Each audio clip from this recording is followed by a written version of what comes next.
함께 하나님 말씀 사무엘하 7장 11절로 17절의 말씀 보겠습니다. 사무엘하 7장 11절로 17절의 말씀 한 절씩 교독하고 마지막 절을 합독하겠습니다.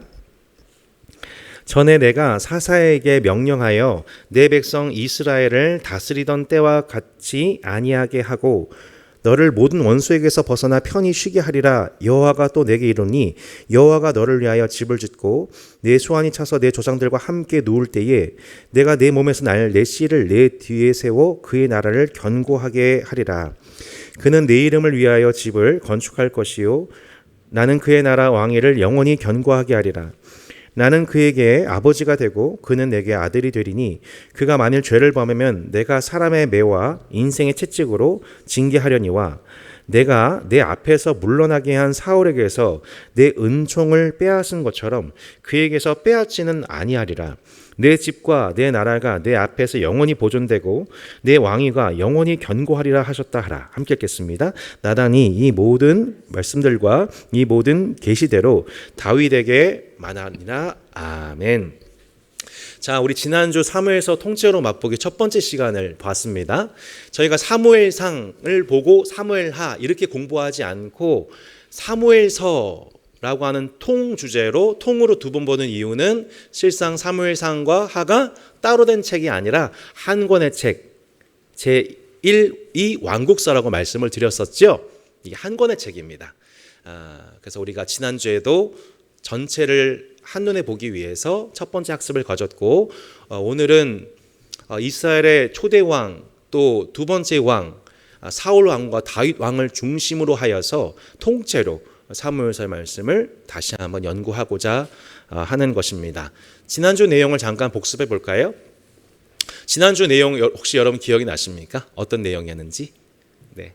사사체제가 마무리가 되고 이스라엘이 왕정체제로 진입을 하는 가운데에서 이스라엘이 우리에게도 왕이 있어야 되겠습니다 라고 하는 요구에 대해서 하나님이 사무엘을 통해서 이것을 허락해 주셨지요. 네, 허락해 주셨는데 허락하시면서 두 가지를 말씀하십니다. 너희들 이 구하는 왕정은 결코 좋은 게 아니란다. 그 왕이 너희들이 갖고 있는 권리와 너희들의 자녀들과 여러 가지 소유와 그 많은 것들을 빼앗아 가게 되는 그런 왕정은 너희들이 결국에는 너희들이 구한 그 왕정 때문에 결과적으로 너희들은 그 왕 때문에 부르짖게 될 거야. 이게 이제 지난주의 내용이었었잖아요. 실제적으로 이스라엘이 구한 왕정은 군주정, 전제적 군주정이었습니다. 세속 왕이 우리를 위해서 힘껏 싸워주게 되고 우리는 나머지 권리를 빼앗겨도 상관이 없다는 식의 얘기였죠. 하지만 하나님이 사무엘을 통해서 그들에게 허락하신 왕정제도는 그러한 전제 군주정이 아닙니다. 뭐예요? 신정주의적 왕정이라고 말씀드렸죠. 예, 그러니까 사울은 다윗은 분명 왕이긴 하지만 그런 전제 군주적인 왕이 아니고 어떤 왕입니까? 하나님을 왕으로 섬기는 대리자로서 세속 군주정과 같이 세상을 다스린 자가 아니고 하나님의 성품 곧 헤세드 기억하시죠? 예, 룻기에서 얘기했던 헤세드 룻과 보아스의 가문에서 흘러나온 추출된 영적 DNA인 헤세드를 지닌 자로서 그 헤세드를 가지고 이스라엘을 다스리는 자. 헤세드란 무엇입니까? 언약적 사랑을 가지고 내 이웃을, 내 백성을 책임을 다하는 왕적인 사랑, 책임지는 사랑, 이거를 헤세드로 하죠. 그 헤세드의 사랑으로 섬기는 자여만 하고 그러기 위해서는 왕을 세우되 스스로 왕이 세워지는 자가 아니라 인기 투표에서 세워진 것이 아니라 누구에 의해서 왕이 세워지게 되냐면 선지자를 통하여서. 선지자는 그렇게 킹 메이커의 역할도 하고 킹 브레이커 역할도 할 수 있어서 실제적으로 왕보다 더 높은 권세를 위임받아 왕을 직접 임명하여 그 왕을 세우는 주권이 하나님께 있다는 것을 드러내는 제도, 곧 선지자 제도가 이 사무엘서에서 등장하게 되면서 왕정에 대한 견제로서 하나님은 또 놀랍게도 선자들을 이때부터 일으키셨다고 말씀을 드렸지요. 그래서 왕은 그 선자의 말을 듣느냐 듣지 않냐에 따라서 그 운명이 결정되는 이야기가 열왕기서라고 제가 설명드렸습니다. 앞으로 이어지게 될 그 40명의 왕들 이야기를 통하여서 하나님은 왕만 세우신 것이 아니라 왕을 견제할 선자를 세우시는데 그 첫 번째 선지자가 누구였습니까? 바로 사무엘이었던 것이죠. 사무엘은 사사시대와 왕정시대의 교두보적 역할로서 사사의 역할과 선제 역할, 심지어 제사장의 역할, 엘리 제사장이 감당하지 못하는 제사장의 역할까지 감당했던 아주 특별한 삼중직을 감당한 사람이 바로 사무엘이었다고 지난주에 말씀을 드렸습니다. 아무리 왕이어도 하나님께서 선자를 통해서 말씀하신 바에 대해서 어떻게 순종하고 반영에 따라서 그것이 왕의 운명이 결정된다는 것을 보여주는 서론과도 같은 책이 바로 사무엘서라고 저희가 볼 수가 있는 것이죠. 오늘도 비슷한 맥락입니다, 여러분. 그 맥락 속에서 계속 말씀이 이어지게 됩니다. 두 왕 이야기입니다. 오늘 사울의 이야기 그리고 다윗 이야기인데 이 사울의 운명과 다윗의 운명이 매우 다르다는 것을 우리는 잘 알고 있습니다. 우리가 그 이유가 무엇인지에 대해서 한번 좀 살펴보기로 하고 우리 그 두 인물에 대해서 한번 살펴보도록 하겠습니다. 여러분 보시면 표가 나와 있죠. 왕정의 주체는 곧 하나님입니다. 그래서 하나님의 신정의에서 이스라엘의 초대 왕 그리고 두 번째 왕이 세워지게 되는데 사울 왕이 세워지게 되는 스토리나 다윗 왕이 세워지게 되는 스토리나 사실 맥락은 비슷합니다. 사울에게도 다윗에게도 누가 가서 그를 왕으로 임명합니까? 하나님이 누굴 통해서요? 사무엘을 통하여서 임명하시죠. 이것이 신정주의적 왕정이라고 하는 첫 번째 표징입니다. 자, 사울이나 다윗이나 똑같은 현상이 발생됩니다. 예언자의 기름 부음에 의해서 그가 왕으로 선택이 되고요. 사울에게나 다윗에게나 동일하게 여호와의 영이 임했다라고 말씀합니다. 여호와의 영이 임한 결과 그들이 강건하여지고 그들이 은사가 나타났다는 것은 사울이나 다윗이나 마찬가지였던 것을 보게 됩니다. 사울의 삶, 혹시 여러분 오늘 사무엘상하 읽고 오신 분 계십니까? 네, 저는 이 현상을 이 현상을 얘기하면 놀랍게 한 분이 이렇게 손을 이렇게 부끄럽게 드셨습니다. 정말 엄청난 일이 아닐 수가 없습니다. 네, 예, 메가리카노 쿠폰 당첨. 예, 오늘 이걸 개관을 보시고 이게 또 사무엘서를 이번에 여름에 보시면 상당히 도움이 되실 거예요. 사울을 선택하시는 과정 속에서 우리가 발견하게 되는 내용들을 조금 스킵해서 보자 보면 첫 번째, 하나님이 여러분 도대체 사울을 왜 선택하셨을까에 대해서 우리는 여러 가지 해석은 가능하지만 정답은 알 길이 없습니다. 하지만 한 가지 생각해 볼 수 있는 것은 사울은 베냐민 지파 출신이었다는 겁니다. 베냐민 지파 출신. 사무엘상 9장 21절. 오늘은 여러분 성경책을 막 계속 그냥 교환과 왔다리 갔다리 하면서 정신없이 보셔야 되는 게 양이 좀 많아서 보겠습니다. 9장 21절에 보시면 이런 표현이 나오죠. 사울이 대답하여 이르되 나는 이스라엘 지파의 가장 작은 지파 베냐민 사람이 아니니까 또 나의 가족은 베냐민 지파 모든 가족 중에 가장 미약하지 아니하니까 당신이 어찌하여 내가 이같이 말씀하시나이까. 사무엘이 하나님 당신을 왕으로 선택하셨습니다라고 하니까 뭐라고 얘기해요? 나는 베냐민 지파 출신이에요. 여러분 이게 무슨 맥락일까요? 사사기 19장부터 21장에 보면은 베냐민 지파가 이스라엘의 나머지 11지파하고 전쟁이 나죠. 그 전쟁이 나게 됐었을 때 몇 명만 살아남게 됩니까? 600명. 600만 명만 살아남게 되어가지고 완전 이스라엘의 12지파 중에서 쑥대밭난 지파가 베냐민 지파예요. 그러니까 12지파 중에서 가장 연약한 지파예요. 아니 나머지 12지파를 다스리려면 유다 지파 정도는 돼야 되지 않겠습니까? 그죠? 예. 끝발 있는 지파가 12지파를 통솔 해야 되지 않겠어요? 근데 하나님 놀랍게도 베냐민 지파 그리고 그 베냐민 지파 중에서도 가장 연약한 가문 하나님이 사울을 선택하신 이유는 사사기의 맥락 위에 있습니다. 여러분 사사기 말씀에도 보면 하나님이 선택하신 사사가 탁월한 지파, 탁월한 사람이었습니까? 아니죠. 예. 그게 사사기를 읽는 매력이라고 말씀을 드렸잖아요. 여성, 왼손잡이, 그리고 좀 비전형적인 인물들, 심지어는 가문 숭배자, 우상 숭배자까지 다 사용하셔서 그 약한 자들 통하여서 하나님은 이스라엘에게 무엇을 주셨어요? 구원과 승리를 주셨지요. 그래서 결국 구원이 누구한테 있다는 것을 드러내신 거예요? 하나님, 사람이 아니라. 우리는 성경 읽기 할 때 제일 조심해야 할 게 뭐예요? 영웅적 읽기, 영웅적 성경 읽기. 이거는 성경을 읽는, 특별히 선지서를 읽는 바른 관점이 아니에요. 사사기나 오늘 사무엘서 그리고 앞으로 열왕기도 보겠지만 이거는 영웅 중심적 얘기가 아니에요. 인간이 이렇게 연약하고 인간이 이렇게 불순종 덩어리임에도 불구하고 이스라엘에 연속적으로 하나님의 구원이 임하는 이유는 이스라엘의 사사는 또한 이스라엘의 왕은 여호와 하나님이시기 때문이다 라는 것을 드러내는 그 굵은 메시지를 드러낸 책의 관점이 뭐냐면 선지자적 관점이라고 해요. 히브리 성경은 여호수아서부터 이후의 구약 성경의 대부분의 말씀을 이 선지자적 관점에서 쓰였어요. 대부분 다. 그러니까 사람이 이스라엘을 구원하는 게 아니에요. 여러분, 한국 교회를 구원하는 건 목사가 아닙니다. 탁월한 사람이 아닙니다. 오직 하나님이세요. 오직 예수 그리스도십니다. 아멘이시죠? 이건 아멘 하셔야죠. 그죠? 사람이 구원하는 게 아니라는 것을 보여준 책이에요. 성경책이.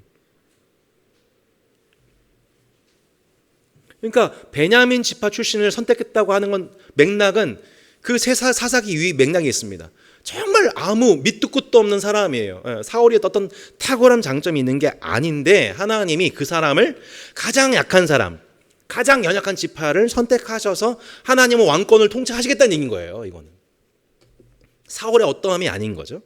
그럼에도 불구하고 하나님의 일방적 은혜에 의해서 여호와의 영이 임하고 새 마음이 부어졌고 예언하기 시작했던 거죠. 그리고 미스바에서 왕으로 선출했던 거죠.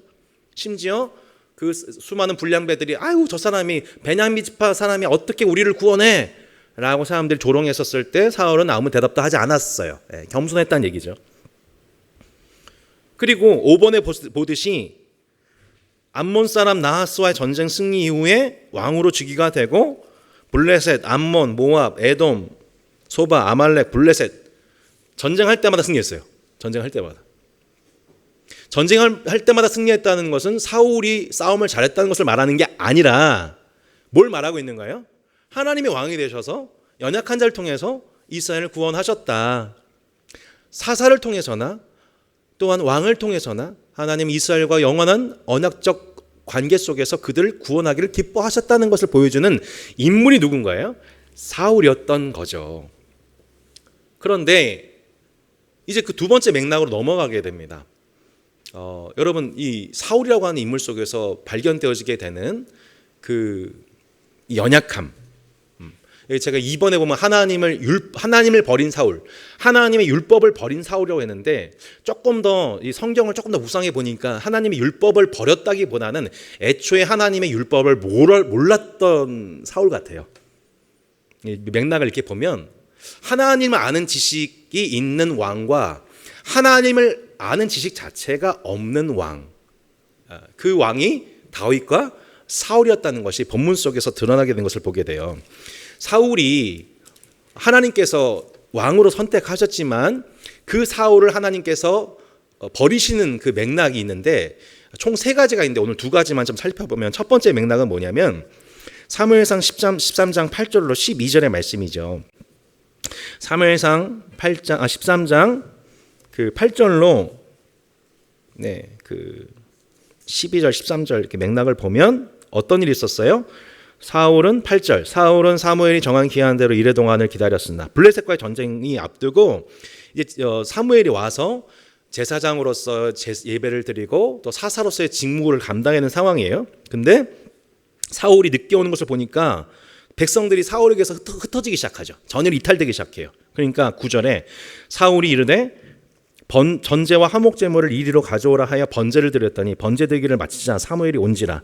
사울이 나가 맞으며 무난함에 사무엘이 이르되 왕이 행하신 것이 무엇이냐 하니 사울이 이르되 백성은 내게서 흩어지고 당신은 정한 날 안에 오지 아니하고 블레셋 사람은 마마스에 모였음을 내가 보았으므로 이에 내가 이르기를 블레셋 사람들이 나를 치러 길갈로 내려오겠거늘 내가 여호와께 은혜를 간구하지 못하였다 하고 부득이하여 번제를 드렸나이다. 사무엘이 사울에게 이르되 왕이 망령되이 행하였도다. 망령되다. 너 여호와의 이름을 망령되이 걸지 말아라. 헛되이 부르지 말아라. 그러니까 한마디로 지금 사울이 하나님께 드린 예배는 헛된 예배, 하나님께 드린 예배가 아니었다는 거예요. 그 예배를 흉내냈을 뿐이지. 왕의 하나님 여호와께서 왕에게 내리신 명령을 지키지 아니하였도다. 그리하였다면 여호와께서 이스라엘 위에 왕의 나라를 영원히 세우셨을 것이거늘. 우리는 하나님께서 다윗과 더불어서 나중에 나단을 통해 영원한 언약을 세우셨다는 것을 알고 있죠. 하나님은 놀랍게도 사울도 그 언약의 대상으로 바라보고 계셨다는 거예요. 그럴 수도 있었다는 거예요. 그러니까 사울이나 다윗이나 하나님 입장에서는 하등의 문제가 없어요. 우리는 다윗이 조금 더 좀 결론적인지 모르겠지만 다윗이 조금 더 도덕적인 인물, 조금 더 하나님의 말씀을 더 잘 알기 때문에 언약의 대상이었다고 생각하지만 놀랍게도 말씀 보면 뭐라고 나와 있어요. 하나님은 얼마든지 그 사람을 통해서 함께 언약을 베풀 수 있는 분이었다라고 말씀하고 있는 거죠. 지금은 왕의 나라가 길지 못할 것이라 여호와께서 왕에게 명령하신 바를 왕이 지키지 아니하였으므로 여호와께서 그의 마음에 맞는 사람을 구하여 여호와께서 그를 그의 백성의 지도자 삼으셨느니라. 누구예요? 다윗이죠. 그러니까 하나님 뭐예요 지금? 킹 메이킹과 킹 브레이킹이 동시에 이제 하나님의 손 안에서. 그러니까 진짜 킹은 누구예요? 여호와죠.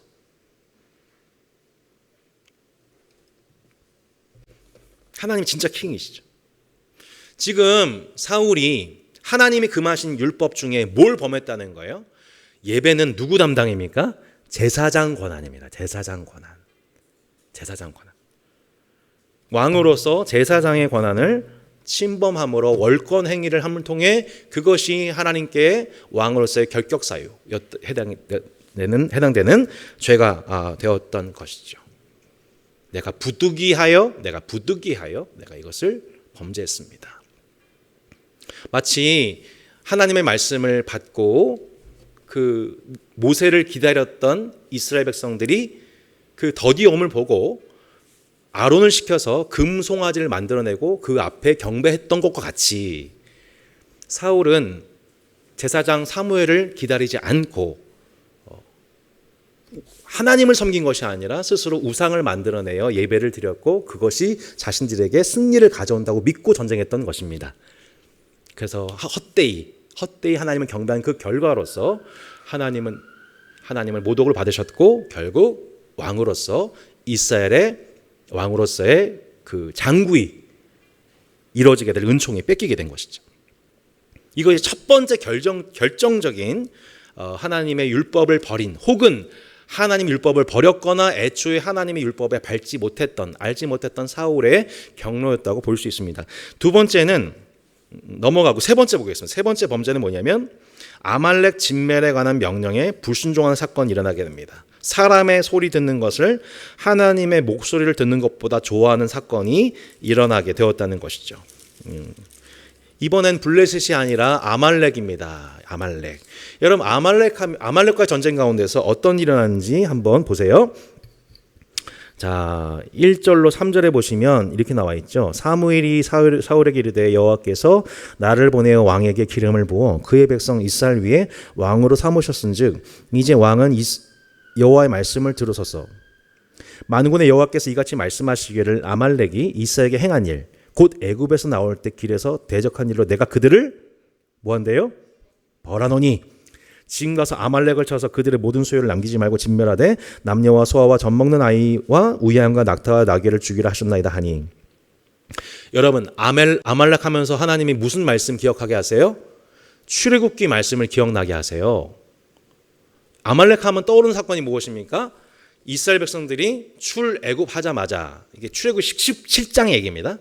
네, 출애굽하자마자 하나님이 애굽의 모든 병거를 물리치시고 수장시키시고 이스라엘 백성들이 구원을 받고 하나님을 찬송하고 있었을 때에 갑자기 후면에서 이스라엘을 덮친 국가가 누굽니까? 아말렉입니다. 그래서 아말렉과 싸우는데 여호수아가 앞에 싸우는데 모세의 손이 내려오면 누가 이겨요? 네, 아말렉이 이기고. 기억하시죠? 네. 옆에서 누구죠?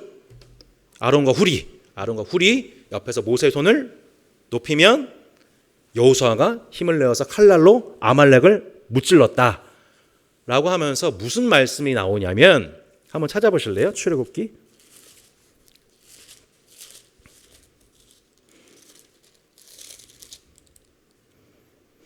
17장 14절 15절 16절 보세요. 여호와께서 모세에게 이르시되 이것을 책에 기록하여 기념하게 하고 여호수아의 귀에 외워 들리라. 내가 아말렉을 없이하여 천하에서 기억도 못하게 하리라. 모세가 제단을 쌓고 그 이름을 여호와 니시라 하고 이르되 여호와께서 맹세하시기를 여호와가 아말렉과 더불어 대대로 싸우려 하였더라. 예.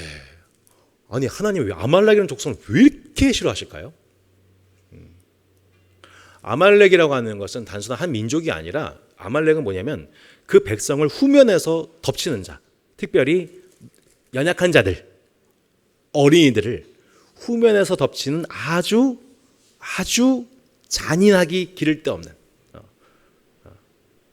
인간의 존엄을 상실한 인간의 생명과 존엄에 대한 중요성을 상실한 짐승과도 같은 세계관을 지닌 자들로서 하나님이 이들과는 어떻게 한대요?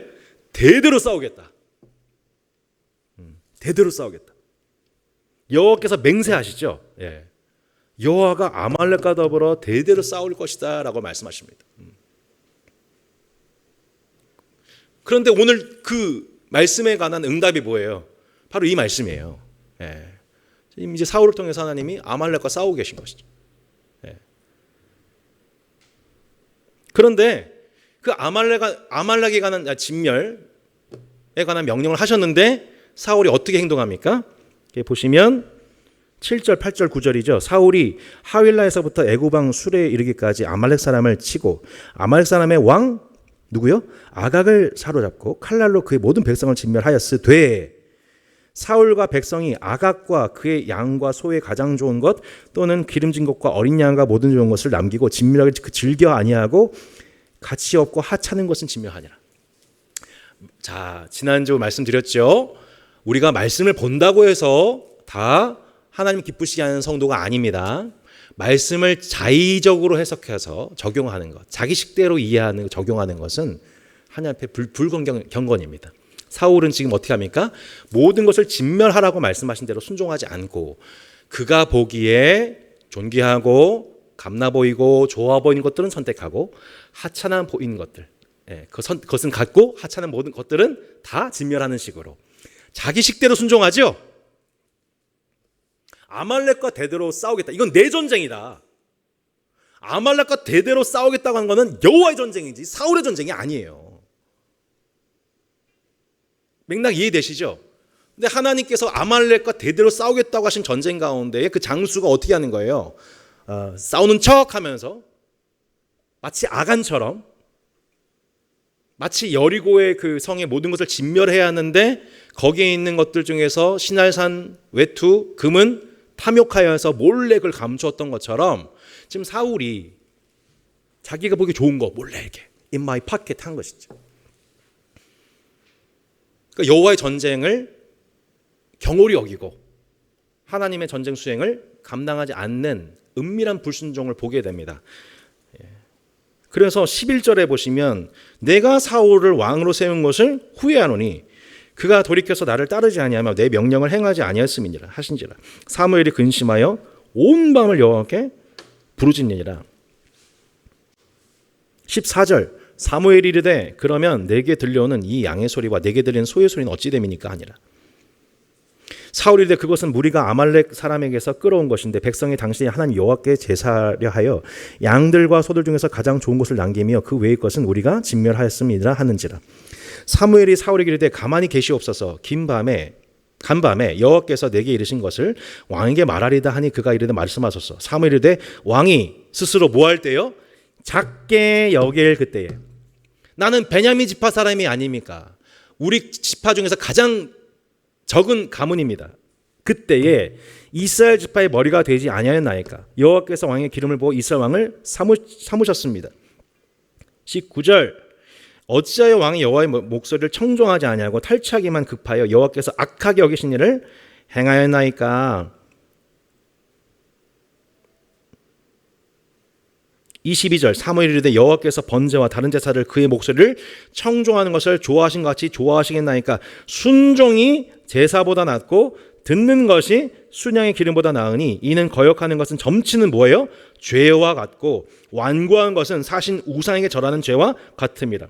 왕이 여호와의 말씀을 버렸으므로 여호와께서도 왕을 버려 왕이 되지 못하게 하셨나이다 하니. 여러분, 사울이 순종 안 한 게 아니고 부분적으로 순종했어요. 부분적 순종은 뭐예요? 우상 숭배입니다. 맞습니까? 틀립니까? 맞죠? 부분적으로 순종한 것. 하나님을 섬기는 모양이 없는 게 아닙니다. 근데 그 외에 부분적으로 불순종한 거 하나님 뭐라고 하세요? 점치는 죄와 같다. 우상을 절한 것과 같다라고 합니다. 여호와와 재물을 겸하여 섬길 수 없습니다. 섬기려면 하나님만 섬겨야 합니다. 순종하려면 100% 순종인 것입니다. 그러니까 우리는 하나님 안 섬기는 게 아니에요, 여러분. 하지만 하나님만 섬기지 않습니다.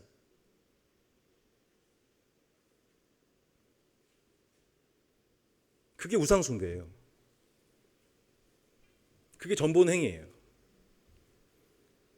하나님도 신뢰한 척 하면서 실제로 세상도 의지하는 거. 전보는 거죠.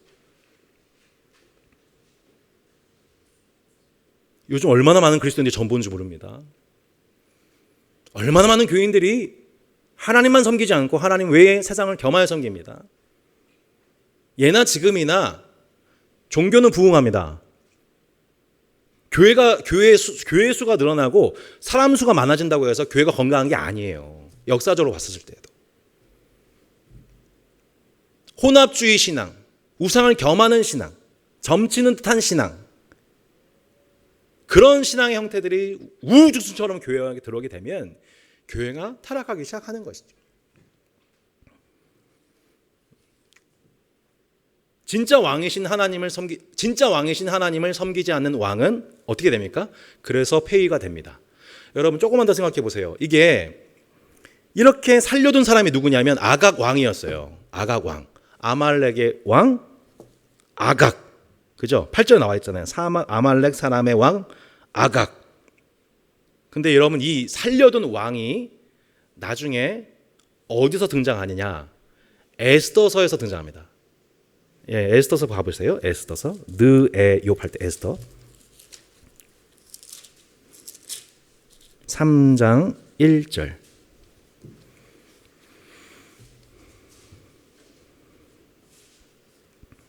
(3장 1절에) 보시면 여기서 짜자자잔 하면서 등장하는 인물이 있습니다. 아주 유명한 인물입니다. 에스더서 3장 1절 753페이지입니다. 그 후에 아헤수에로 왕이 누구요? 아각 사람 함무다다의 아들 하만의 지위를 높이 올려 함께 있는 모든 대신 위에 두니. 여러분 이 하만이 누구예요? 이스라엘 민족 전체를 진멸할 것을 명령하는 사람입니다. 이 하만은 뭘 알고 있는 거예요? 지난날 이스라엘이 자신의 민족을 대대로 승리하고 멸하했다는 것을 알고 있는 그 사람이죠. 이 사람이 훗날 아각 사람 하만이 이스라엘 전체를 죽일 것에 관한 계략을 펼치게 되는, 원수를 갖게 되는 행동을 하게 되는 것이죠. 물론 하나님은 그 원수의 활동을 무효케 하시고 도리어 모르드게와 에스더를 하나님께서 높이시는 불임절의 역사를 허락하시지만 이 맥락 속에서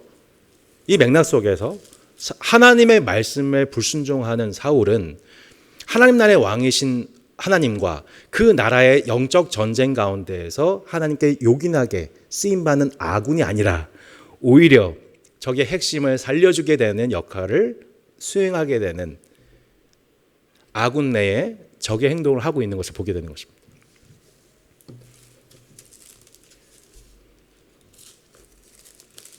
그것이 결국 하나님의 은총을 받아 대대로 그 왕권을 유지할 수 있었던 그 사울 왕국이 폐위가 되고 하나님이 새로운 왕을 세우시게 되는 계기가 되는 것입니다. 이후의 맥락 속에서 사울은 그렇게 폐위가 되고 사무엘과 결별하게 되고 여호와께서 부리시는 악령에 사로잡혀서 그 다음 왕인 다윗을 단창을 던져 죽이려고 하는 일에 악령의 쓰임을 받게 됩니다. 계속 하나님 나라에 역행하는 일에 그 사울이 살아가게 되는 것이죠. 사울은 천천히요, 다윗은 만만이라고 일컫는 사람들의 말에 반응하여서. 근데 그럴 때마다 어떻게 되는지 한번 말씀 볼까요? 19장 9절로 10절에 보시면 사무엘상 19장 9절로 10절 6번에 보시면 이런 내용 나오죠.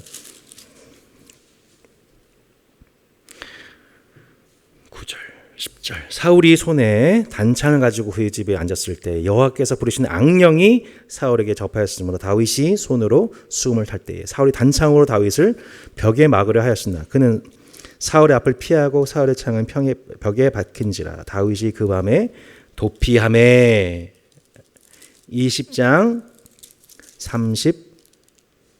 33절 사울이 요나단에게서 단창을 던져 죽이려 한지라 요나단이 그의 아버지가 다윗을 죽이기로 결심한 줄 알고 반면에 다윗이 그 사울을 죽일 수 있는 기회들이 연속적으로 제공되는 것을 보게 됩니다. 24장 4절로 5절 다윗의 사람들이 이르되 보소서 여호와께서 당신에게 이르시기를 내가 원수를 내 손에 넘기리니 내 생각에 좋은 대로 그에게 행하라 하시더니 이것이 그날이다 하니 다윗이 일어나서 사울의 겉옷 자락을 가만히 베니라.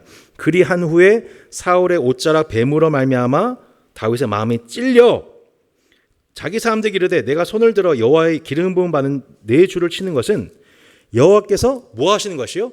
금하시는 것이니 그는 여호와의 기름 부음을 받은 자가 됨이니라. 사울과 다윗에게서 일단 결정적으로 드러나는 차이는 뭐냐면 하나님을 아는 지식입니다. 하나님의 율법에 관한 이해입니다. 사울은 하나님을 아는 명확한 지식이 없었고 그 불분명한 지식으로 말미암아 하나님을 제대로 섬기지 않고 우상을 섬기다가 결국 폐위가 되고 다윗은 왕으로 세워지기 전 그 10년 가운데 그 사상 가운데에 하나님께서 금하신 것과 금하지 않으신 것은 명백한 지식이 있었고 그것으로 말미암아 자신이 왕이 될 것을 알고 있었음에도 불구하고 하나님께서 기름 부으신 자를 내 스스로 폐위하는 방식이 아니라 그 원수를 하나님께 맡기는 방식을 선택하죠. 그게 하나님을 아는 자의 힘이라는 겁니다. 이걸 하나님을 아는 지식인 자는 용맹을 떨치라라고 말씀하시는 맥락이고 원수 갚는 것이 내게 있다. 내가 갚을 것이라고 말씀하시는 하나님을 신뢰한 자의 방식인 것입니다. 예. 굳이 내 힘으로 되지 않아도 어차피 하나님의 일은 이루어진다는 걸 믿고 있는 거죠.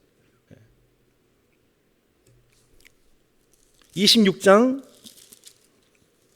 8절로 12절도 마찬가지죠.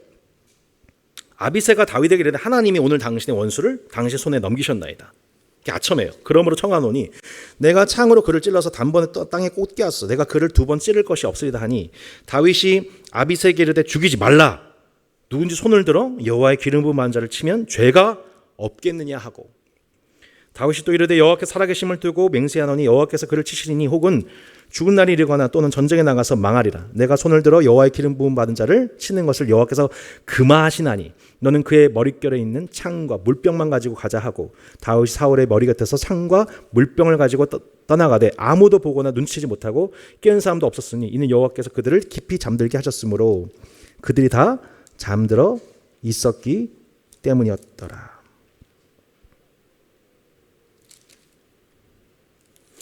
이 과정을 통하여서 다윗에게 발견되어진 것은 뭐냐면 그는 결국 하나님을 아는 자, 하나님의 율법을 묵상하고 지켜 행하는 자의 복을 왕이 되기 전부터 그가 학습하고 있었음을 저희가 보게 됩니다. 이제 3번에 다윗을 높이시는 하나님에 관한 부분들을 좀 볼 때에 이제 조금 이제 다윗에 관한 내용들을 조금 스킵해서 살펴보도록 하겠습니다. 우리 처음 이제 다윗이 선택받는 장면에 대해서 사무엘상 16장 1절과 2절에 등장합니다. 사무엘상 16장 1절 2절입니다. 여호와께서 사무엘에게 이르시되 내가 이미 사울을 버려 이스라엘 왕이 되지 못하게 하였거늘 내가 그를 위하여 언제까지 슬퍼하겠느냐. 너는 뿔에 기름을 채워가지고 가라. 내가 너를 베들레헴 사람 이스라엘에게로 보내리니 이는 내가 그의 아들 중에서 한 왕을 보았느니라. 내가 이스라엘의 두 번째 왕이 될 사람을 보았다라고 합니다. 하나님이 도대체 언제 다윗을 무엇을 보셨던 것일까요?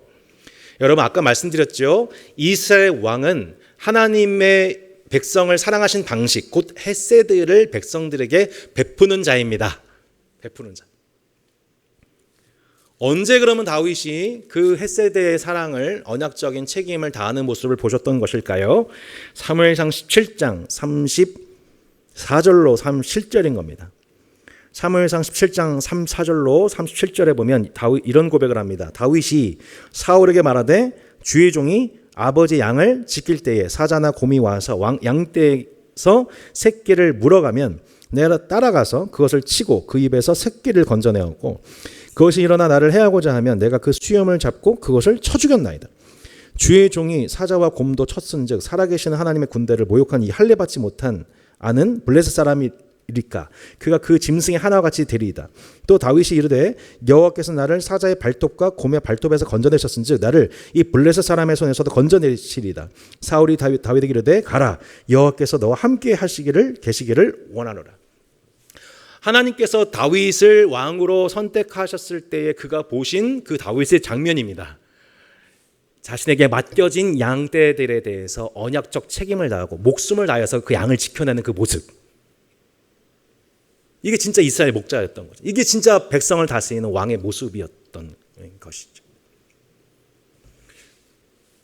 그러니까 실제적으로 여러분 우리가 왕 같은 제사장으로서 이 땅 살아가는 가운데에서 하나님이 우리에게 보시는 장면들은 결코 어떤 이 교회에서 봉사하는 장면만이 아닙니다. 우리 일상 중에서 우리에게 허락하신 이웃, 내 이웃이 누구입니까? 지금 강도 맞는 자를 돕는 자의 이웃이다, 진짜 이웃이다라고 말씀하신 것처럼 지금 내 삶 속에서 일어나고 있는 여러 가지 삶의 해프닝 가운데에서 내가 언약적 책임을 다하려고 하고 그것을 위한 여러 가지 손해나 아픔이나 눈물을 감당하면서 그것을 지키는 양을 지키려고 하는 생명을 지키려고 하는 그 헤세드를 베풀려고 하는 그 사람이 진짜 이 시대 속에서 살아있는 왕 같은 제사장이고 다윗인 것이죠. 하나님이 그걸 보고 계신다는 거예요. 그거를 보시는 거죠. 이 다윗의 이 모습 속에서 다윗은 하나님 아는 지식만 있었던 것이 아니라 실제적으로 자신에 속한 양과 생명을 언약적 책임을 다하여서 그 생명을 살아내고 살리는 그 일에 삶을 헌신하고 있었고 또한 그는 여호와의 전쟁을 이해하고 있었던 사람이었던 겁니다. 사무엘상 17장 45절에 보면 다윗이 블레셋 사람에게 이르되 너는 칼과 창과 단창으로 내게 나아오거니와 나는 만군의 여호와의 이름 곧 내가 모욕하는 이스라엘 군대의 하나님의 이름으로 내게 나아가노라. 오늘 여호와께서 너를 내 손에 넘기시리니 내가 너를 쳐서 내 목을 베고 블레셋 군대의 시체를 오늘 공중의 새와 땅의 들짐승에게 주어 온 땅으로 이스라엘의 하나님이 계신 줄 알게 하겠고. 지금 다윗은 전쟁의 원리를 알고 있어요. 뭐예요? 이 전쟁은 사람의 전쟁이 아니라 여호와의 전쟁이다. 여호와의 이름으로 나가는 전쟁이다. 두 번째 뭐예요? 이스라엘에 하나님이 계신 줄 알게 하는 것이 전쟁의 목적이다. 이게 여호와의 전쟁이에요. 이 방식에 의해서 이스라엘은 출애굽기부터 사사기까지 항상 여호와의 전쟁을 경험했던 거예요. 그 전쟁을 있었던 사람이 누굽니까? 모세였잖아요. 기드온이었잖아요. 심지어 삼손이었잖아요. 그들은 자신의 힘을 의지해 싸운 게 아니라 만군의 여호와 이름으로 싸웠고, 이스라엘이 아무리 군대 수가 부족하고 뭐 왼손잡이고 여성이어도 아무 문제가 될 거 없었어요. 왜요? 만군의 여호와가 이스라엘 하나님이었기 때문이죠. 그러니까 다윗은 이 지식이 있는 거예요. 이 지식을 가지고 만군의 여호와 이름으로 나아간 말이에요. 너는 칼과 단창으로 내게 오지만 나는 이스라엘의 만군의 여호와 이름으로 내게 간다. 그리고 그 전쟁의 목적은 딱 하나다. 이 전쟁에서 승리하게 한 게 다윗이 아니라 이스라엘의 왕은 하나님 한 분뿐이다라는 것을 알게 하시는 것이다. 이게 구약 전체에서 흐르고 있는 여호와의 전쟁을 아는 지식이에요. 여호와의 전쟁을 아는 지식. 전쟁의 목적이 무엇이냐?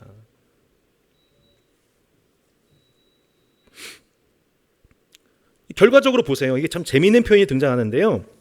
49절에 보면 손을 주머니에 넣어 돌을 가지고 물매로 던져 블레셋 사람의 이마를 치매 돌이 그의 이마에 박히니 땅에 엎드러지니라. 우리는 말씀 끝까지 안 읽고 다윗이 그래서 물맷돌로 골리앗을 죽였구나라고 생각합니다. 근데 말씀 잘 보면요, 물맷돌로 골리앗을 죽인 게 아닙니다. 제가 거짓말하는 것 같아 보이죠? 말씀 조금만 보십시오.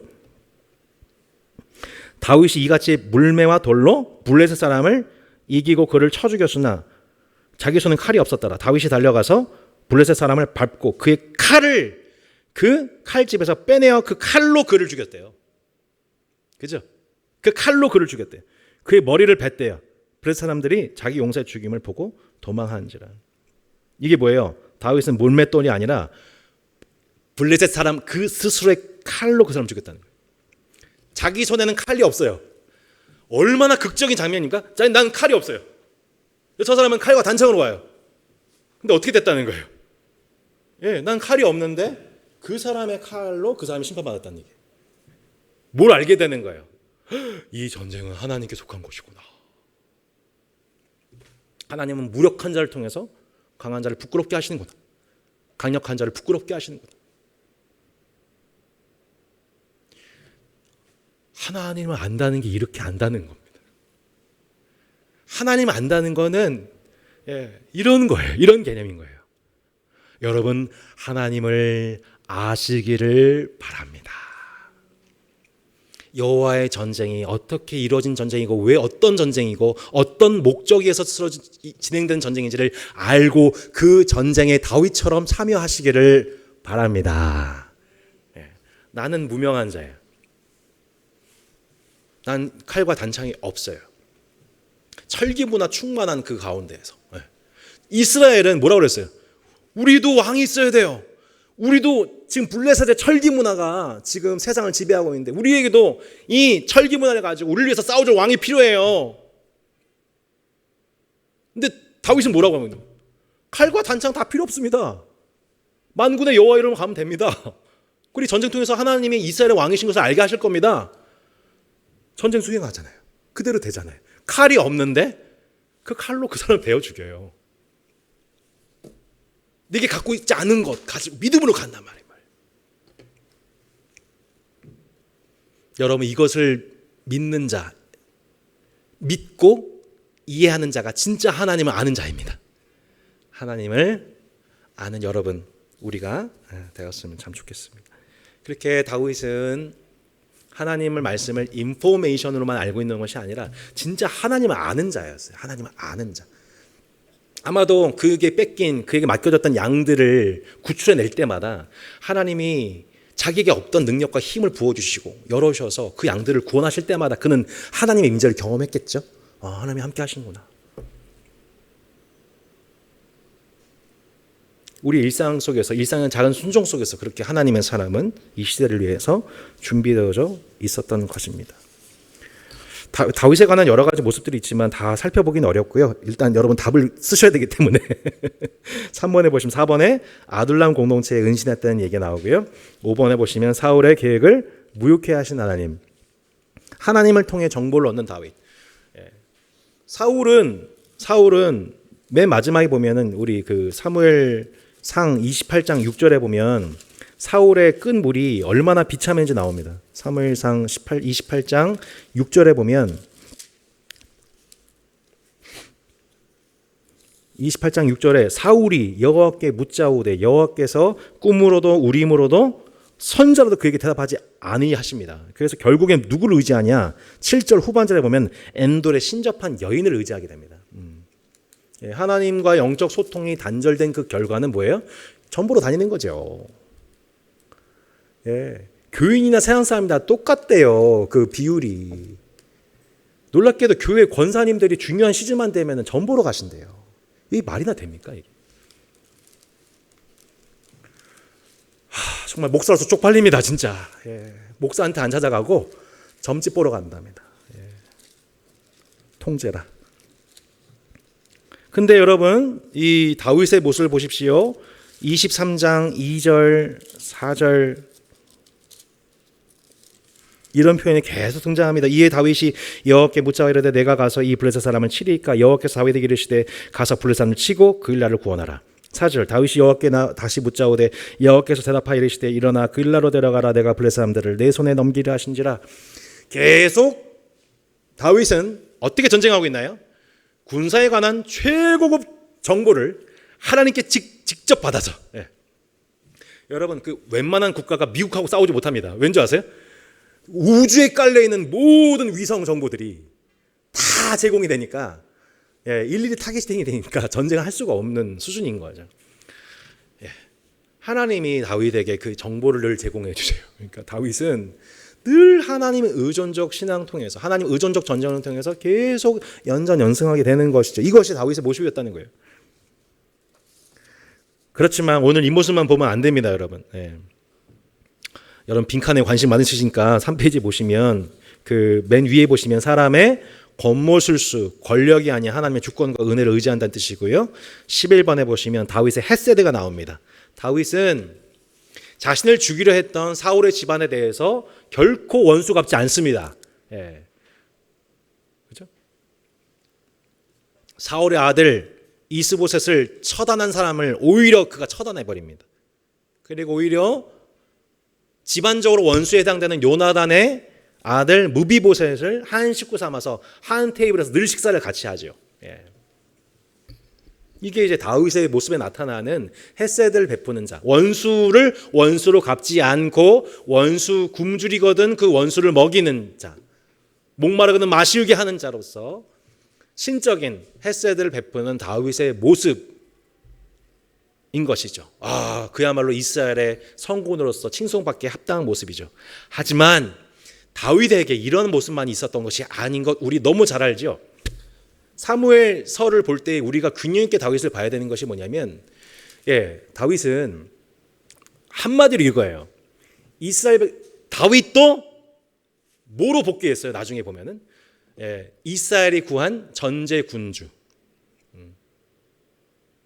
타락합니다. 언제 그랬어요? 사무엘하 11장 우리가 잘 알고 있는 밧세바를 범하는 그 사건이 바로 그것이죠. 그리고 그 전에 건축을 위해서 백성들을 강제 노역에 동원했다는 것이 넌지시 감지되는 구절이 나와요. 사무엘하 20장 24절에 보시면 아도람은 감역관이 되고 아일루스의 아들 여호사밧은 사관이 되고 라는 표현을 통하여서 건축을 위해서 백성들을 이제 강제 노역에 동원시키게 되고, 우리 다윗의 삶 가운데서 하나님께서 이제 이후에 보면 되겠지만 성전 건축에 했었을 때에 너가 나한테 성전 건축 너가 나를 위해서 집을 짓겠다고? 아니야, 내가 너를 위해서 집을 지어주는 거야 라고 말씀하시면서 다윗 언약이 이루어지게 되지 않습니까? 그러니까 점점 그 다윗의 마음, 그 후반절로 가면 갈수록 다윗의 마음이 세속 왕과 같이 조금씩 변질되어지는 모습을 사무엘하에서 저희가 살펴보게 돼요. 직접 이제 여러분 가셔서 이제 말씀 살펴보시기 바랍니다. 결정적 사건은 밧세바 간통 사건이었던 거죠. 밧세바 간통 사건이 구약의 전체 맥락 속에서 어떠한 연상을 주느냐. 첫 번째는 창세기 3장에 아담이 선악을 알게 한 나무의 열매를 보고 먹음직도 하고 보암직도 하고 탐스럽기도 한 나무인지라. 그 하나님께서 말씀하신 것을 탐욕의 대상으로 바라본 그 순간 범죄했던 것 같이 다윗이 그렇게 한 여인을 보고, 목욕하는 여인을 보고서 그가 탐욕을 품게 된 것이죠. 그리고 알아봤더니 우리아의 아내인데도 불구하고, 자신의 신복 부하의 아내임에도 불구하고 그를 데려와서 동침을 하게 되죠. 그리고 우리아를 적장 한복판에 보내어서 간접 살인하죠. 놀랍게도 주변의 신하들은 일살불란하게 다윗의 죄를 덮어버립니다. 아무도 지적 안 해요. 일사불란해졌어요. 이게 뭐예요? 군주제도죠. 군주정이죠. 전제정이죠. 한마디로 다윗이 어떤 모습을 하게 된 거예요? 세속 국가의 왕의 모습으로 형상이 순식간에 변질돼 버린 거예요. 짐승이 된 거예요. 십계명의 모든 것을 범했죠. 간음하지 말라, 살인하지 말라, 거짓 증거하지 말라, 내 이웃의 아내를 탐하지 말라, 안식을 지키라. 안식도 다 깨지잖아요. 다윗의 한 사람의 범죄로 말미암아 이스라엘의 완식이 완전 다 깨져버려요. 전쟁이 나고 난리가 나죠. 복수극이 나고. 예.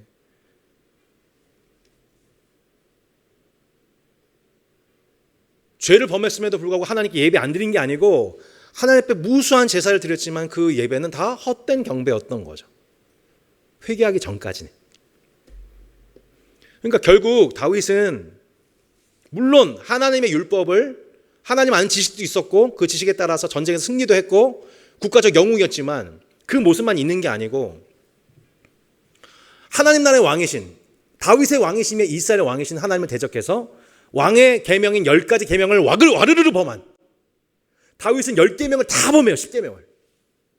와, 정말 죄악의 끝판왕이에요. 죄악의 끝판왕. 이런 양극단에 있는 인간의 모습을 보여주고 있는 사람이 누구냐면 다윗이었던 거죠. 그게 다윗의 뒤안길입니다. 우리가 이 모습을 보게 되면, 그리고 나중에 또 이제 사무엘 24장에 보면은 다윗이 인구 정책 해가지고 그 백성들의 수를 바라보면서 그 강대함을, 영광을 누구에게 돌려요? 자기 자신에게 돌리죠. 인구조사 통해서 이스라엘 전체 인구를 바라보고 그 국가의 부강을 보면서 은근히 자신을 드러내는 워딩을 하기 시작해요. 그러니까 다윗의 말년은 그렇게 좋지가 않아요. 골리앗 앞에 섰었던 그렇게 성령 충만한 다윗, 하나님의 영과 은사에 사로잡혀서 하나님께 쓰임받았던 영광스러운 다윗의 모습과 우상숭배자 다윗의 모습이 너무나도 극명하게 대조가 되는 거죠.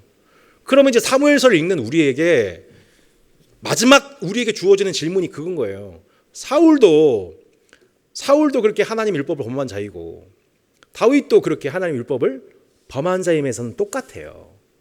똑같은데 왜 훗날 왜 하나님은 이 다윗의 가문에 대해서는 다윗은 폐위시키지 않으시고 이후에 남유다에서 세워지게 될 20명 왕들을 왜 북이스라엘의 왕과는 다르게 그 가문의 왕들을 대대로 이어가게 하셨냐는 거예요. 그게 열왕기를 보는 관점인 거예요. 북이스라엘의 왕은 계속 갈려요, 가문이. 근데 남유다는 그 가문이 계속 연결되고 이스라엘에 비해서 유다는 연수가 더 길죠. 그리고 하나님은 경외하는 등장이 더 많이 등장하죠. 도대체 그 비결이 무엇이었는가를 맨 처음 본 말씀이 사무엘하 7장의 다윗 언약이었던 거예요. 다윗 언약. 이제 마지막으로 이 말씀 보고 이제 거의 이제 마무리가 되겠습니다. 7장의 내용이 그 성경책 보시면 뭐라고 나와 있어요? 다윗 왕국에 대한 하나님의 약속이죠. 예. 7장 1절에 보시면 이렇게 나와 있습니다. 여호와께서 주위의 모든 원수를 무찌르사 왕으로 궁에 평안히 살게 하신 때에 왕이 선지자 나단에게 이르되 볼지어다 라고 하면서 하나님이 다윗에게 말씀하신 게 아니라 누구에게 말씀하세요? 나단에게 말씀하세요. 이래서 나단 신탁이라고 그래요. 별명이 나단 신탁. 하나님의 부탁을 다윗에게 맡기신 게 아니라 누구예요? 선지자. 그죠? 왕보다 더 높은 권위가 누구한테 있냐면 선지자한테 있는 거예요. 하나님이 나단 통해서 하나님이 다윗에게 말씀하신 내용이 그 내용인 거예요. 그러니까 5절에 보시면 가서 내 종 다윗에게 말하기를 여호와께서 이와 같이 말씀하시되 내가 나를 위하여 내가 살 집을 건축하겠느냐. 내가 이스라엘 자손을 애굽에서 인도해 내던 날부터 오늘까지 집에 살지 않고 장막과 성막 안에서 다녔다. 이스라엘 자손과 더불어 다니는 모든 곳에서 내가 내 백성 이스라엘 먹이라고 명령한 이스라엘 어느 지파들 가운데 하나에게 내게 말하기를 너희가 어찌하여 나를 위하여 백향목 집을 건축하지 아니하였느냐고 말하였느냐. 내가 언제 너희 집 지어달라고 달라고 그랬어. 그러면 이제 내 종 다윗에게 이와 같이 말하라. 만군의 여호와께서 이와 같이 말씀하시기를 내가 너를 목장 곧 양을 다른 데서 데려가다가 내 백성 이스라엘 주권자로 삼고 내가 하는 모든 곳에 내가 너와 함께 있어 내 모든 원수를 내 앞에서 멸하였은즉 땅에서 위대한 자들의 이름 같이 내 이름을 위대하게 만들어 주리라. 내가 또 내 백성 이스라엘 위하여 한 곳을 청하여 그를 삼고 그를 거주하게 하고 다시 옮기지 못하게 하며 악한 종류로 전과 같이 그들을 해하지 못하게 하겠다. 그러니까 한마디로 그런 거죠. 우리가 이렇게 길을 가다가 있는데 한 목사님이 이렇게 비유를 하셨어요. 길을 가고 있어요.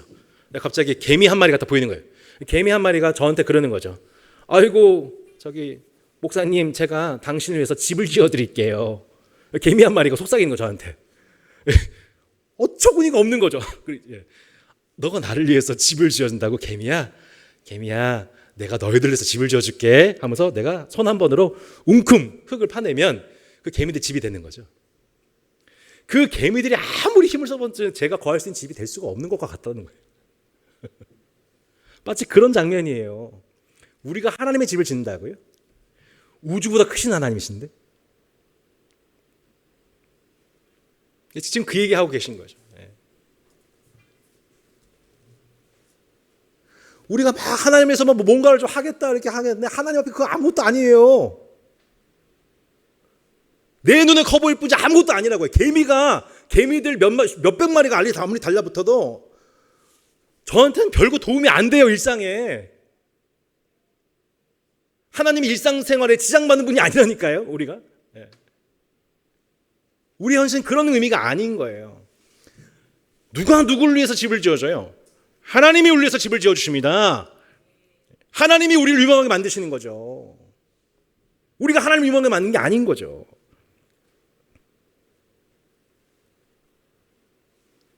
하나님이 어떻게 하실 때요? 내가 너희 집을 장구하게 할 거다.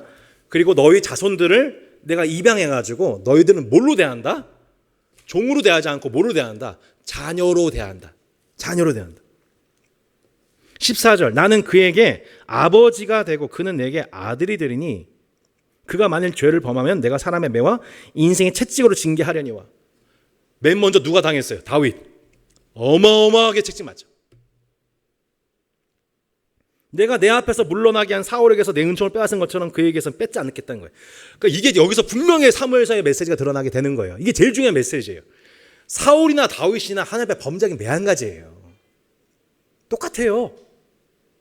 근데 뭐가 다르냐면 다윗은 뭘 받은 거예요? 다윗의 어떠함 때문이 아니라 그를 당신의 자녀로 삼기로. 그래서 사울에게서 은총을 빼든 그 방식으로 하지 않고 그 언약을 은혜의 방식으로 내가 언약을 베풀리라 라고 하시는 언약의 방식으로 우리를 다윗을 대하셨기에 다윗과 그 대가 영원한 복을 누리게 된 것입니다. 하나님이 우리를 대하시는 방식이 어떤 방식이라는 거예요? 은혜의 방식으로 우리를 선대하시고 우리를 자녀 삼으셨다는 것입니다. 누굴 통해서요? 예수 그리스도를 통해서.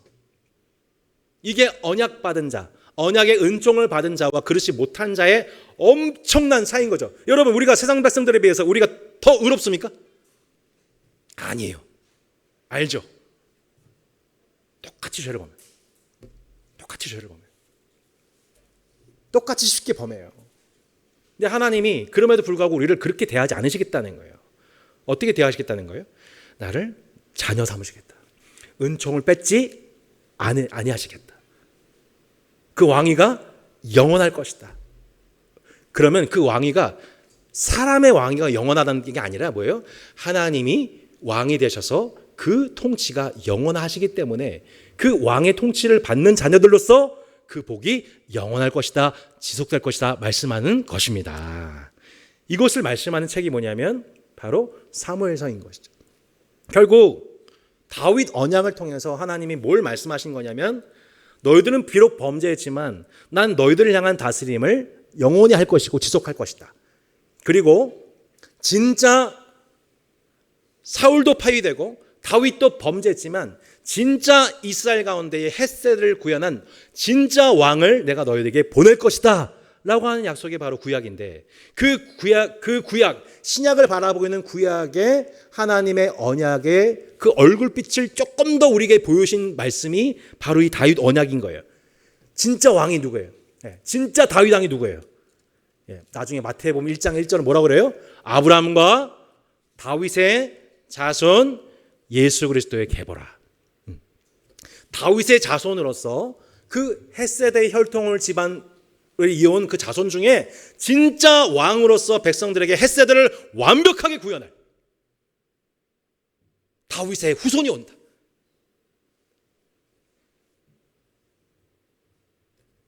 로마서 우리 한번 찾아볼까요? 로마서 1장 3절 4절에 보면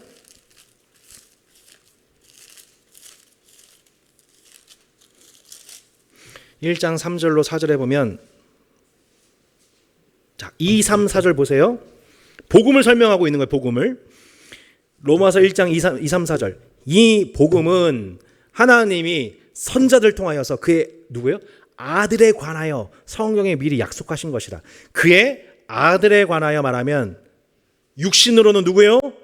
다윗의 혈통에서 나셨고 성결의 영으로는 죽은 자들 가운데서 부활하사 능력으로 하나님의 아들로 선포되셨으니 곧 우리 주 예수 그리스도시니라. 아멘. 다윗의 혈통으로 오신 자로서 죽은 자들 가운데서 부활하사 하나님의 아들로 선포되신 그분이 우리의 진짜 이스라엘을 다스릴, 진짜 세상과 만유를 통합하여 다스릴, 진짜 그 백성들에게 헷세대 사랑을 책임지고 그 언약적 책임을 끝까지 완수하는 분으로서 인정되신 분, 십자가와 부활 사건을 통하여서 이분 진짜 하나님의 아들이야, 진짜 우리 이 세상을 헷세대의 그 사랑으로 완전하게 그 백성들과 더불어 언약적 책임을 이루실 분이야 라고 그것을 본 이들이 증언하고 지금까지 전파된 분이 예수 그리스도이십니다. 예수 그리스도를 왕으로 모신 자는 복이 있습니다. 아멘. 이것을 말씀하는 책. 사울과 다윗의 어떤 탁월함을 주목하는 책이 아니라 결과적으로 진짜 왕은 진짜 오셔야 되네. 우린 그 왕을 기다려야 되네. 그 왕의 출현을 기다려야 되는 거구나라고 이스라엘 백성들에게 조금 더 하나님의 언약적 계시가 조금 더 펼쳐지게 되는 장면이 사무엘하 7장의 말씀이었던 거죠. 우리는 더 분명한 지시를 가지고 주님을 섬길 수 있어요. 구약에 비해서. 왜냐하면 그 왕이 이미 이 땅에 오셨었거든요. 그럼 그 왕은 이제 곧 다시 오시겠지요? 우리는 성경 구약의 말씀만이 아니라 신약의 말씀을 통해서 그 왕에 대한 더 분명한 지식과 그 왕이 이 지상을 살아가는 우리 인생 가운데 통치하시는 하나님의 은혜를 더 많이 누리도록 지상에서 우리와 함께하고 계시고 앞으로도 영원토록 함께 하실 거예요. 하나님께서 우리가 잘못한다 해서 하나님의 은총을 빼앗는 것이 아니라 여러분 주님의 자녀를 향한 하나님의 은혜는 영원한 거예요. 변하지 않는 거예요. 그리고 이 하나님의 헷세드 사랑에 필요한 언약적 축복을 받지 못하고 있는 자들 향하여서 그 왕의 이름과 왕의 나라와 왕의 아름다운 헷세드의 성품을 이 땅에 전파한 자들로서 저와 여러분을 이 시대의 이 장소에 한적으로 우리에게 이 인생을 허락해 주시는 거죠. 마지막으로 이제 부록을 보면은 다윗의 노래와 기도에 대해서 정리하고 마무리하겠습니다. 사무엘하 21장 24장에 보면은 다윗의 노래와 기도로 대꾸를 이루게 되는 것을 보게 됩니다. 사울의 범죄로 인한 3년 만의 기근과 다윗의 인구조사로 인해 7만 명이 죽는 끔찍한 일을 이 대꾸가 이루고 있어요. 그런데 B에 보면 블레셋과의 전쟁 때 공을 세운 여호와의 용사들, 다윗의 용사들에게 기록되어 있는 것을 보게 돼요. 한마디로 뭘 얘기하고 있냐면 우리는 늘 다윗 하고 다윗 한 사람이 이스라엘을 구원한 것처럼 영웅주의적으로 말씀 보지만 실제적으로는 그 하나님의 나라를 이루는 데 있어서 다윗만이 아니라 수없는 무명의 용사들이 함께 연락되어 함께 하나님의 나라를 섬겼다는 것을 성경은 분명하게 기록하고 있는 것이죠. 언젠가 다윗만이 아니라 이 세상에서 유명하지 못했지만 무명한 자로서 하나님을 위해서 수고하고 이름 없이 주의 이름으로 행했던 모든 것들에 대해서 하나님은 일일이 기억하시고 그들을 보상하여 주실 것입니다. C와 C 다십니다. 다윗의 노래는 어떻게 마무리됩니까? 이스라엘의 노래 잘하는 자 다윗의 노래가 마지막에 나옵니다. 첫 번째 주제가 무엇이냐면 하나님만이 이스라엘의 왕이시다라고 하는 주제입니다. 두 번째, 왕국은 하나님의 선물이다. 이것이 다윗의 노래였습니다. 첫 번째 뭐라고요? 하나님만이 이스라엘의 왕이시다. 이거 첫 번째 노래였고요. 두 번째는 왕국은 하나님의 선물이다. 이것이 다윗 전 평생에 걸친 다윗의 신학이었고 다윗의 찬송이었던 것입니다. 내가 아니라 하나님이 왕이십니다. 또한 이 모든 하나님의 통치는 오직 선물로 내 평생 선물로 은혜로 사는 것입니다. 라는 고백과 신학과 찬송이 여러분 평생 누려주신 다윗의 은총이 있기를 바랍니다. 우리 함께 말씀을 생각하면서 우리 함께 기도하는 시간 가지면 어떨까 싶습니다. 하나님, 나의 입술의 모든 말과 마음의 묵상이 하나님께 연락되기를 원합니다. 하나님, 저도 사울처럼 하나님께 버림받아도 아무 이상한 것이 없는 자였습니다. 그러나 하나님의 은총의 방식, 나와 더불어 언약을 허락하시고 그 언약적 축복에 의해서 그 은총을 빼앗게 하지 않게 하시고 자녀로서 선대하시고 자녀로서 때로 징계하시면서